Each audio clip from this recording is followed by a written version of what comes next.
Aldehyde কিটোনের আজকের ক্লাসে আজ আমরা অ্যালডিহাইডের property that is physical and chemical property নিয়ে আলোচনা করব। তো ফিজিক্যাল প্রপার্টি, ভৌত ধর্ম এবং কেমিক্যাল প্রপার্টি, রাসায়নিক ধর্মটা আমাদের আজকের আলোচ্য বিষয়বস্তু হবে। তো ফিজিক্যাল প্রপার্টি বা ভৌত ধর্মগুলো খুব গুরুত্বপূর্ণ কিছু ধর্ম নয়, সেজন্য ফিজিক্যাল প্রপার্টিটাকে আমি স্কিপ করে সোজা চলে যাচ্ছি কেমিক্যাল প্রপার্টি বা রাসায়নিক ধর্মের মধ্যে। তো what is the chemical property? রাসায়নিক ধর্ম বলতে কি বোঝায়? রাসায়নিক ধর্ম পড়ার আগে আমাকে যে কোনো সাবস্ট্রেটের ক্ষেত্রেই, অর্গানিক সাবস্ট্রেটের ক্ষেত্রে এটা ক্লিয়ার হয়ে যেতে হবে যে ওই সাবস্ট্রেটের স্ট্রাকচারাল ক্রাইটেরিয়া কি, স্ট্রাকচার কি ডিমান্ড করছে, তাকে কোন ধরনের রিয়াকশন সে করা সম্ভব তার পক্ষে, সেগুলোকে আমরা তার স্ট্রাকচার অ্যানালিসিস করে দেখে নেবো আগে, তারপর তার ডিটেল রিয়াকশনের ভিতরে ঢুকবো। ওকে, তো চলো আমরা দেখে নিই অ্যালডিহাইড বা কিটোন যেটাই হোক না কেন, বেসিক্যালি ইন জেনারেলি আমরা তাদেরকে বলতে পারি কার্বনিল কম্পাউন্ড। তো কার্বনিল কম্পাউন্ড হিসাবে বা কার্বনিল গ্রুপ হিসাবে যে সি ডবল বন্ডেড ও গ্রুপটা রয়েছে, সেই গ্রুপের এক্স্যাক্ট নেচার কি, যার জন্য সে রিয়াকশন করতে পারে। তো চলো আমরা সেটাকে আগে দেখে নিই। তো carbonyl group that is C O group, C double bonded O, এই যে কার্বনিল গ্রুপ যেটা অ্যালডিহাইড এবং কিটোন উভয়েরই একটা ফাংশনাল গ্রুপ, এই অ্যালডিহাইড কিটোনের ফাংশনাল গ্রুপ হিসাবে কার্বনিল গ্রুপের ক্রাইটেরিয়াটা কি?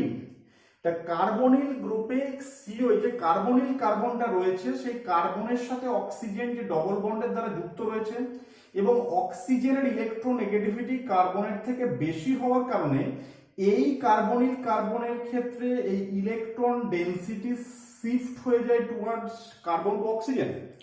তার ফলে যেটা হয় যে অক্সিজেনের মাথায় ইলেকট্রনের আধিক্য তৈরি হয়, এক্সেস ইলেকট্রন গিয়ে জমা হয় এবং ওই কার্বনিল কার্বনে ইলেকট্রনের একটা ডেফিসিয়েন্সি বা ঘাটতি তৈরি হয়। তো this is the structural criteria, এটাই হচ্ছে আমাদের কার্বনিল কার্বনের স্ট্রাকচারাল ক্রাইটেরিয়া। এর কারণে সে রিয়াকশনের জন্য এগিয়ে যাবে, অর্থাৎ এই ক্রাইটেরিয়াটাই তাকে রিয়াকশনের দিকে এগিয়ে নিয়ে যাবে। তাহলে কি ক্রাইটেরিয়া, মানে এই কোন ধরনের রিয়াকশন করার জন্য সে এলিজিবল? কার্বনিল কার্বনে রিয়াকশন সেন্টার হিসাবে যদি এই কার্বন সেন্টারটাকে আমি কনসিডার করি, যার থ্রু দিয়ে রিয়াকশন ঘটা সম্ভব, সেই কার্বনিল কার্বনের ইলেকট্রন ঘাটতির কারণে এ এমন কোনো স্পিসিসকে চুজ করবে যে তার ইলেকট্রন ঘাটতিটাকে মেটাতে পারে, দ্যাট ইজ যার কাছে এক্সেস ইলেকট্রন রয়েছে। এই ধরনের স্পিসিসগুলোকে আমরা অর্গানিকের ভাষায় বলি নিউক্লিওফাইল, দ্যাট ইজ নিউক্লিওফাইলকে সেই রিয়াকশনের জন্য বেছে নেবে। তো চলো আমরা ইন জেনারেলি কোনো নিউক্লিওফাইলকে দিয়ে যদি তার রিয়াকশনটাকে দেখতে চাই, ধরো এই কার্বনিল কার্বনে যদি আমি কোনো একটা নিউক্লিওফাইলকে দিই, that is nucleophile NU minus, এই নিউক্লিওফাইল কি করবেন? এই নিউক্লিওফাইল তার ইলেকট্রন ডেনসিটি নিয়ে এই কার্বনিল সেন্টারে অ্যাটাক করতে চাইবে এই ইলেকট্রন ঘাটতিটা মেটানোর উদ্দেশ্যে। যখনই অ্যাটাক করবে তখনই দেখো এই কার্বন অক্সিজেন, তার কার্বনটা তার ভ্যালেন্সি মেনটেন করতে গিয়ে কার্বন অক্সিজেন ডবল বন্ডটাকে খুলতে বাধ্য হবে। যখনই খুলে দেবে তখনই কি তৈরি হবে? That is C double bonded O, এই অক্সিজেনটা মাইনাস, এটা হচ্ছে নিউক্লিওফাইল এখানে জুড়ে যাবে। তো এইরকম একটা ইন্টারমিডিয়েট তৈরি হবে। নেক্সট স্টেপে যদি আমি সিস্টেমের ভিতরে H প্লাস কে অ্যালাউ করি, তাহলে কি হবে? এই ও মাইনাসটা ওই H প্লাস কে ধরে OH ফর্ম করবে, আর এটা নিউক্লিওফাইল হিসেবে ঠিক এই ধরনের রিয়াকশন সে ঘটাবে। এই কার্বনিল কার্বন, যে কোনো কার্বনিল কার্বন এই ধরনের রিয়াকশন ঘটাবে এবং এটাই তার মেজর রিয়াকশন, অর্থাৎ এটাই তার মেন রিয়াকশন হিসেবে আমরা দেখব। তো এখানে রিয়াকশনটাকে যদি আমি মেকানিজম ওয়াইজ দেখতে চাই, তাহলে রিয়াকশনটা কি রিয়াকশন বলবো? দেখো, নিউক্লিওফাইল অ্যাটাকের ফলে কার্বন অক্সিজেন ডবল বন্ড খুলে গিয়ে নিউক্লিওফাইল এখানে কি করলো? যুক্ত হলো। তাহলে this is call addition reaction, এবং এই অ্যাডিশন রিয়াকশনটাকে ইনিশিয়েট করেছে কে? নিউক্লিওফাইল। সেই জন্য this is nucleophilic addition reaction. তার মানে বিশেষ রিয়াকশনটাকে আমি বলতে পারবো নিউক্লিওফিলিক অ্যাডিশন রিয়াকশন।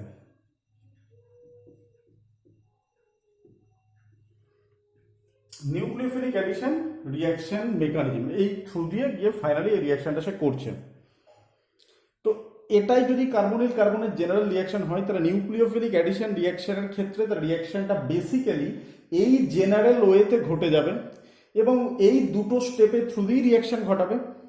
তো এর ভিতরে যদি আমি রিয়াকশনের রেট ডিটারমাইনিং স্টেপটাকে দেখতে চাই, তাহলে অবশ্যই দেখব এই ফার্স্ট স্টেপে নিউক্লিওফাইলের অ্যাটাকটা এখানে আমার তার স্লো স্টেপ বা RD step, rate determining step. আর এই সেকেন্ড স্টেপ যেখানে H প্লাস এসে অ্যাডিশন ঘটছে, দিস ইজ ফার্স্ট স্টেপ। তার ফলে দেখো আমরা আরেকটা জিনিস আমাদের কাছে ক্লিয়ার হলো যে নিউক্লিওফিলিক অ্যাডিশন রিয়াকশন মেকানিজমের থ্রু দিয়ে এনি নিউক্লিওফাইলের সাথে যে কোনো কার্বনিল কার্বন রিয়াকশন করবে এবং এটাই তার মেন রিয়াকশন। এছাড়া এই রিয়াকশনের রেটটা টোটালি ডিপেন্ড করছে ওই রিয়াকশনের ফার্স্ট স্টেপের ওপর, যেখানে নিউক্লিওফাইল ওই কার্বনিল কার্বন সেন্টারে কি করছে, গিয়ে অ্যাটাক করছে। অর্থাৎ নিউক্লিওফাইলের কার্বনিল কার্বন সেন্টারে অ্যাটাকটা যত ফাস্টার হবে, রিয়াকশন রেটটা তত ফাস্টার হবে। অর্থাৎ আমাদের এটা ক্লিয়ার করে নিতে হবে যে নিউক্লিওফাইলের কার্বনিল সেন্টারে গিয়ে অ্যাটাক করাটা রিয়াকশনের রেটটাকে কি করছে, রিয়াকশনের রেটটাকে ডিটারমাইন করছে। তো চলো এই সংক্রান্ত কতগুলো প্রশ্ন এখান থেকে আমরা এবার দেখে নিই। কার্বনিল কম্পাউন্ড যদি নিউক্লিওফিলিক অ্যাডিশন রিয়াকশন করে, কার্বনিল কম্পাউন্ড বেসিক্যালি দু প্রকার, একটা অ্যালডিহাইড একটা ketone. Aldehyde and ketone. Aldehyde এবং কিটোনের ভিতরে যদি আমি রেটের ডিফারেন্স করতে চাই, যে এবার যদি দেখতে চাই আমি কার্বনিল কম্পাউন্ড এই ধরনের রিয়াকশন করছে ঠিকই, এবার এদের ভিতরে অ্যালডিহাইড এবং কিটোন এই নিউক্লিওফাইলের সাথে রিয়াকশন করার টেন্ডেন্সি কার ক্ষেত্রে কেমন। ধরো অ্যালডিহাইডের আমরা দেখেছি কি, অ্যালডিহাইডের স্ট্রাকচার, অ্যালডিহাইডের ভিতরে অ্যাটলিস্ট একটা হাইড্রোজেন থাকতে হবে, দুটো হাইড্রোজেনও থাকা সম্ভব, সেটাও একটা অ্যালডিহাইড, দ্যাট ইজ ফর্মালডিহাইড। আমি এক্ষেত্রে অ্যালডিহাইড হিসাবে এইরকম একটা হাইড্রোজেনকে রেখেছি, এটা একটা কিটোন। তো এই রিয়াকশনের রেট আমি যখন অ্যালডিহাইডের সাথে কিটোনকে কম্পেয়ার করতে চাইবো, বা একাধিক অ্যালডিহাইডের ভিতরে রেটকে কম্পেয়ার করতে চাইবো, বা একাধিক কিটোনের ভিতরে রেটকে কম্পেয়ার করতে চাইবো, আমরা একটা জিনিস খুব মাথার মধ্যে রাখতে হবে যে ফার্স্ট স্টেপটাই কিন্তু এক্ষেত্রে রিয়াকশনের রেট ডিটারমাইনিং স্টেপ। অর্থাৎ এনি নিউক্লিওফাইলের সাথে রিয়াকশন ঘটানোর জন্য নিউক্লিওফাইলের ওই রিয়াকশন সেন্টারের অ্যাটাকটাই রিয়াকশনের রেটটাকে কি করবে না, কন্ট্রোল করবে। এবার দেখো এই অ্যালডিহাইড এবং কিটোনকে কম্পেয়ার করার ক্ষেত্রে দুটো ফ্যাক্টর আমাদের কাছে ভীষণ গুরুত্বপূর্ণ, যেটা আমাদের ক্লিয়ার করে দেবে যে কে কত দ্রুত রিয়াকশন ঘটাবে। কোন দুটো ফ্যাক্টর? তোমাদের ফার্স্ট ফ্যাক্টর যেটা রয়েছে, this is called inductive effect, and second factor হচ্ছে স্টেরিক এফেক্ট। আমি এই ফ্যাক্টরগুলোকে আসছি বিস্তারিত। ফার্স্ট ফ্যাক্টর হিসাবে যেটা বললাম ইন্ডাকটিভ এফেক্ট বা এবং স্টেরিক এফেক্ট। ইন্ডাকটিভ এফেক্ট বলতে কি বোঝায়? আমরা দেখেছিলাম অ্যাকচুয়ালি নিউক্লিওফাইল কত দ্রুত এই কার্বন সেন্টারে অ্যাটাক করবে, এটা টোটালি ডিপেন্ড করবে এই কার্বন সেন্টারে তৈরি হওয়া ইলেকট্রনের ঘাটতির ওপর এবং নিউক্লিওফাইলের মাথায় থাকা চার্জের ওপর। যদি নিউক্লিওফাইলটাকে আমি ফিক্সড হিসাবে রাখি, তাহলে সেই অবস্থায় পার্টিকুলারলি কোনো একটা নির্দিষ্ট নিউক্লিওফাইল কোনো কার্বনিল সেন্টারে কত দ্রুত অ্যাটাক করবে, সেই অবস্থায় সেটা totally dependent on this carbon এবং এই কার্বনের মাথায় তৈরি হয় ইলেকট্রন ঘাটতির ওপর। যত ইলেকট্রন ডেফিসিয়েন্ট হবে এই কার্বনটা, নিউক্লিওফাইল তত দ্রুত এসে তার সাথে রিয়াকশন ঘটাতে চাইবে। এবার অ্যালডিহাইডের সাথে কিটোনকে যদি এই অর্থে আমরা কম্পেয়ার করতে চাই, তাহলে দেখো অ্যালডিহাইডে কি রয়েছে, এইরকম ভাবে ইলেকট্রন ডেন্সিটিটা কার্বন অক্সিজেনের মধ্যে শিফট হয়ে আছে। অ্যালডিহাইডের ক্ষেত্রে ইন্ডাকটিভ এফেক্টকে কিভাবে প্রভাবিত করতে পারে? ইন্ডাকটিভ এফেক্ট বলতে বোঝাচ্ছে এই কার্বনিল কার্বনের সাথে যুক্ত থাকা অ্যালকাইল গ্রুপগুলো, যে অ্যালকাইল গ্রুপের আমরা জানি একটা প্লাস আই এফেক্ট রয়েছে, সেই প্লাস আই এফেক্টের দ্বারা তারা কি করতে পারে, ইলেকট্রন ডেন্সিটি ঠেলে দিতে পারে টুয়ার্ডস কার্বনের দিকে। কার্বনের দিকে ইলেকট্রন ডেন্সিটি ঠেলে দিলে কি হবে, ওই কার্বনে যে ইলেকট্রন ঘাটতিটা অরিজিনালি জেনারেট হয়েছিল, সেই ঘাটতিটা কিছুটা মিটে যাবে। ঘাটতিটা যখনই মিটে যাবে তখন কি হয়ে যাবে, তার রিঅ্যাক্টিভিটিও কিন্তু কমে যাবে।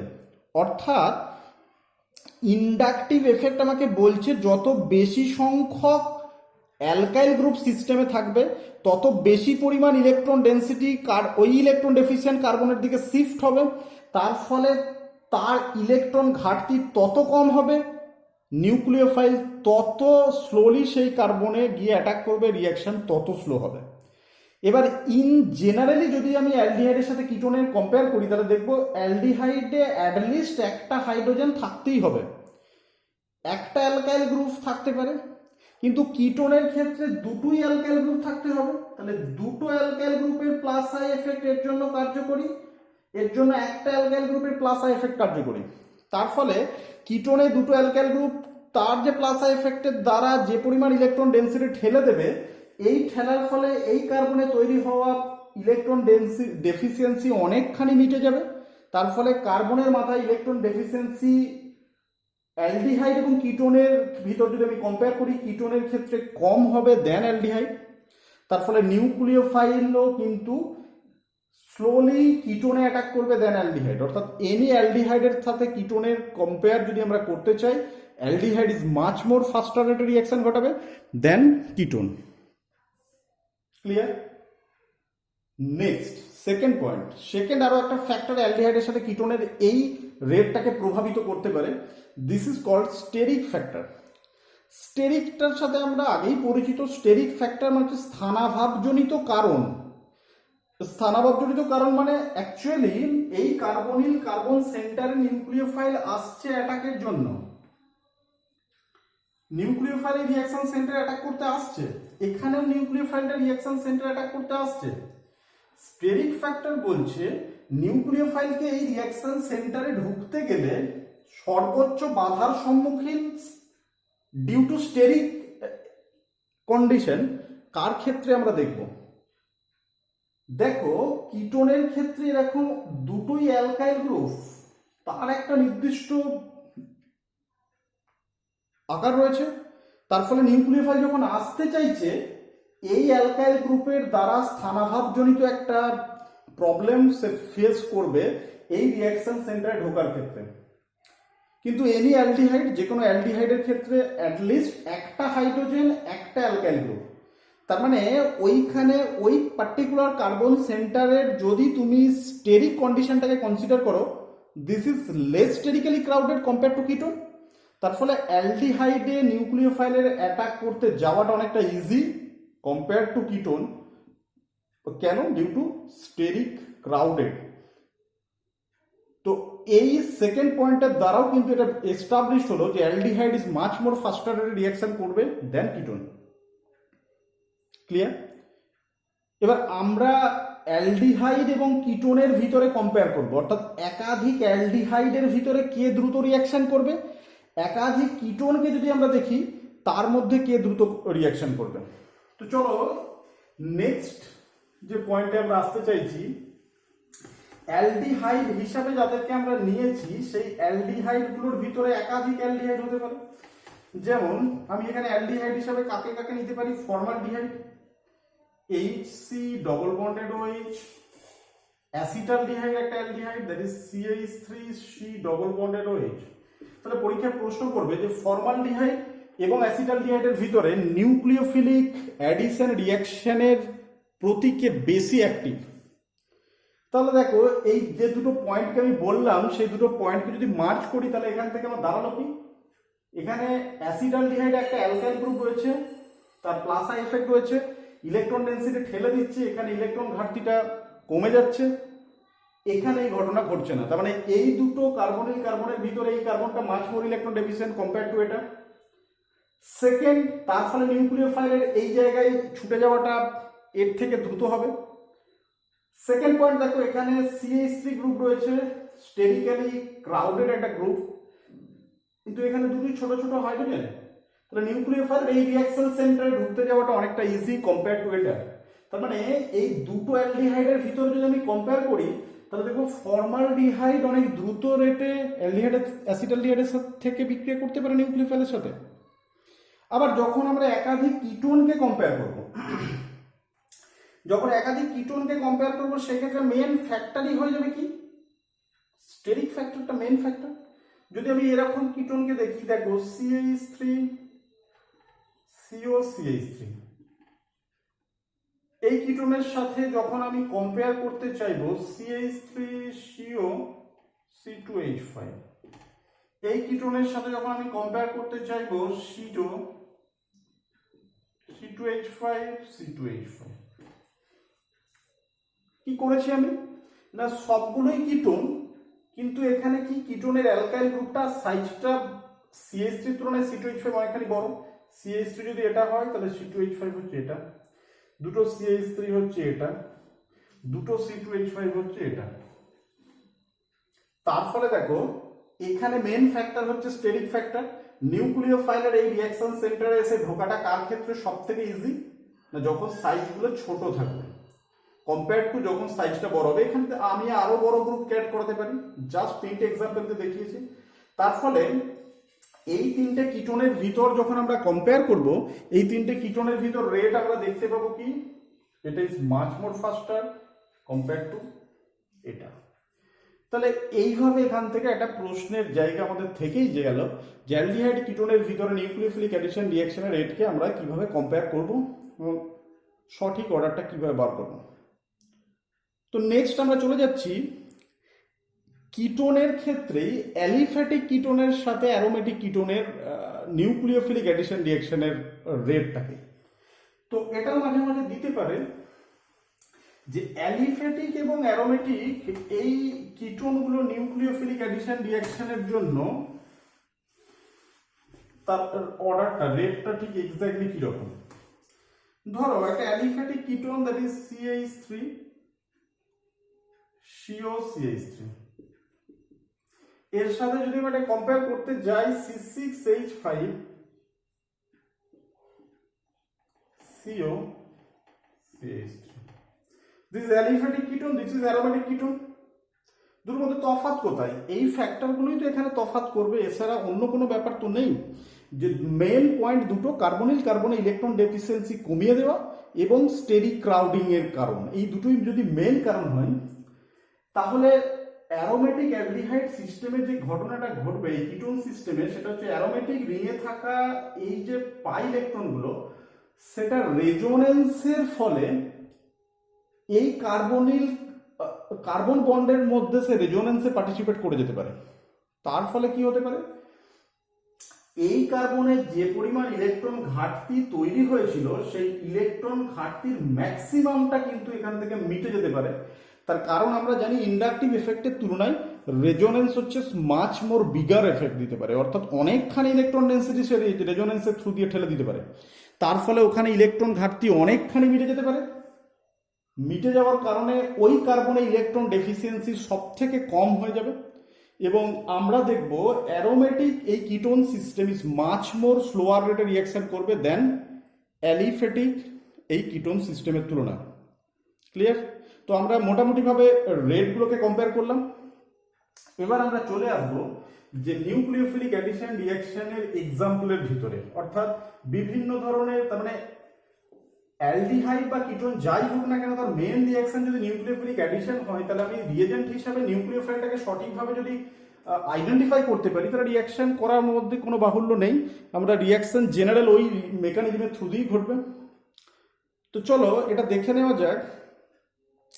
এই রিঅ্যাকশনে দেখো এই রিঅ্যাকশন মেকানিজমটাকে আমরা কি দেখলাম, কার্বনিল সেন্টারে নিউক্লিওফাইল এসে অ্যাটাক করছে, করে একটা sp2 হাইব্রিডাইজড কার্বন একটা sp3 হাইব্রিডাইজড কার্বনে রূপান্তরিত হচ্ছে, তাই না?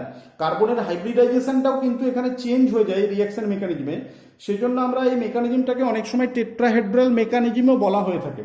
তো এটাও তোমরা একটু মনে রাখবে, এখানে কখনো কখনো ওই মেকানিজমটাকে আমরা টেট্রাহেড্রাল মেকানিজমও বলে থাকি, কারণ এখানে সরাসরি sp2 হাইব্রিডাইজড কার্বনটা রিঅ্যাকশনের ফলে sp3 হাইব্রিডাইজড কার্বনে রূপান্তরিত হয়।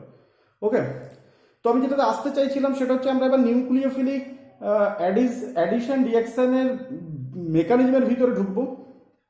কিন্তু এখানে এই মেকানিজমে যাওয়ার পর বা এক্সাম্পলে যাওয়ার আগে যে জিনিসটা আমাদের কাছে ক্লিয়ার করতে হবে সেটা হচ্ছে, দেখো এইরকম কোনো একটা কার্বনিল সিস্টেম তার সাথে যে নিউক্লিওফাইল বলছি, নিউক্লিওফাইল মানে নিউক্লিওফাইল তো বিভিন্ন স্পিসিস নিউক্লিওফাইলের কাজ করতে পারে। যেমন আমরা জানি H2O নিউক্লিওফাইলের ভূমিকা পালন করতে পারে, অ্যালকোহল নিউক্লিওফাইল হিসেবে কাজ করতে পারে, সায়ানাইড আয়ন নিউক্লিওফাইল হিসেবে বিভিন্ন নিউক্লিওফাইল রয়েছে। এবার প্রশ্ন হচ্ছে বিভিন্ন নিউক্লিওফাইলের নিউক্লিওফিলিসিটিটা কিন্তু একরকম নয়। অর্থাৎ নিউক্লিওফাইলগুলোর ভিতরে যদি নিউক্লিওফিলিসিটি অর্ডারকে আমরা দেখতে চাই, হোয়াট ইজ নিউক্লিওফিলিসিটি অর্ডার, সে কত দ্রুত ওই কার্বন সেন্টারে অ্যাটাক করতে পারছে, দিস ইজ কল্ড দ্য নিউক্লিওফিলিসিটি। এক্ষেত্রে দেখা যাচ্ছে যে নিউক্লিওফাইলগুলো বেসিক্যালি দু প্রকার, একটা হচ্ছে উইক নিউক্লিওফাইল, একটা হচ্ছে স্ট্রং নিউক্লিওফাইল। যারা স্ট্রং ইন নেচার তারা কারোর ওপর নির্ভরশীল না হয়ে সোজা গিয়ে কার্বন সেন্টারে অ্যাটাক করবে, কিন্তু যাদের নিউক্লিওফিলিসিটি উইক, যারা দুর্বল প্রকৃতির নিউক্লিওফাইল, তাদের পক্ষে ওই রিয়াকশন সেন্টারে গিয়ে অ্যাটাক করার ক্ষেত্রে একটা সমস্যা দেখা দেবে।